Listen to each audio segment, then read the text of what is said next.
Cette méditation guidée vous invite à découvrir l'artiste Otto Freundlich à travers la contemplation de son œuvre, Composition 1911. Né en 1878 à Stolp en Pologne, qui se trouve aujourd'hui en Allemagne, l'artiste s'installe dès 1908 à Paris, au bateau Lavoir. Il fréquente la bohème artistique, Picasso, Braque, Gris, Modigliani, Derain et Apollinaire, et plus tard à Montparnasse, le sculpteur Brancusi. Considéré comme l'un des précurseurs de l'art moderne, il aspire à créer un langage spirituel et universel.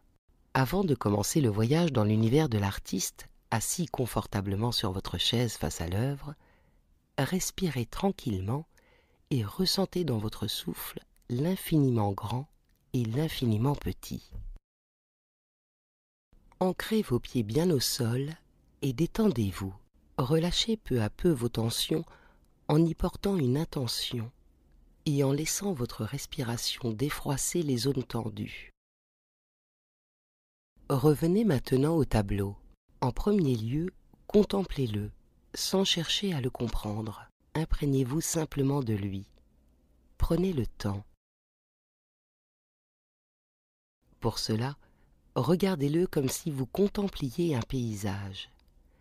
Laissez votre regard traverser un horizon imaginaire.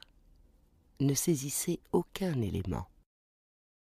Composition 1911 marque un saut dans l'abstraction. Ici, comme chez d'autres artistes abstraits, l'observation de la nature est le point de départ de nouvelles représentations. Vous pouvez être surpris par cette absence de nature et de sujet à première vue. Je vous invite à y regarder de plus près. Tout d'abord, rentrez dans les sensations des courbes présentes dans l'œuvre. Pour cela, imaginez tracer un cercle, puis imaginez caresser son contour. Enfin, modelez-le comme une sphère. Palpez-en son volume. Agrandissez, puis réduisez peu à peu ce modelage imaginaire. Puis revenez au tableau. L'espace est composé majoritairement de courbes. Elles s'imbriquent dans un agencement coloré et contrasté. Nous sommes invités à circuler de sa surface plane à sa troisième dimension. Restez dans une écoute intérieure et prenez contact maintenant avec les couleurs. Elles fusionnent avec les courbes. Plongez dans les nuances de vert comme si vous respiriez le végétal, dans celles de l'ocre comme si vous marchiez sur la terre, ou des bleus comme si vous flottiez dans le cosmos.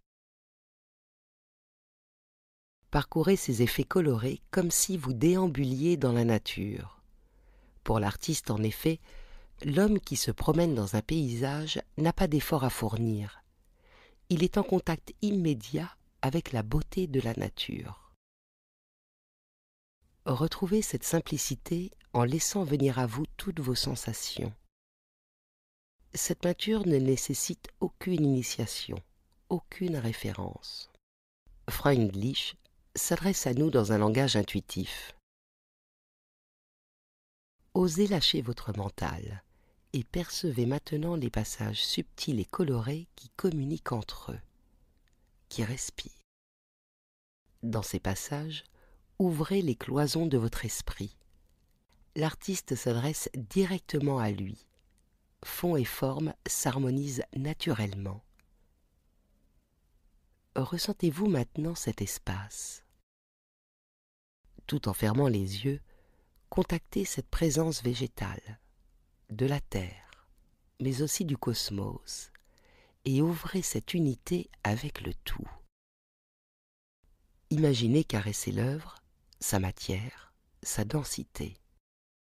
Cette peinture à l'huile réveille les sensations tactiles, mais aussi nous renvoie la lumière. Rentrez au cœur de cette matière lumineuse, de sa douceur, comme si vous étiez enveloppé par ses textures. Laissez maintenant votre regard embrasser l'œuvre dans sa totalité. Que voyez-vous ? Gardez le lien entre votre présence et la peinture. Percevez-vous un homme agenouillé, tête baissée ? Regardez bien. Suivez la couleur rouge. Elle semble dessiner une tête prolongée par ce qui ressemble à un bras plié, posé au sol. Pour Freundlich, la courbe est l'élément originel du corporel, du tridimensionnel, le bras qui montre une direction, le symbole de notre lien avec l'univers. Tout en fermant les yeux, ressentez intérieurement les courbes de votre corps, comme si vous en dessiniez ses contours. Et visualisez maintenant les courbes présentes dans cette nature et son lien jusqu'au cosmos. Ouvrez de nouveau les yeux.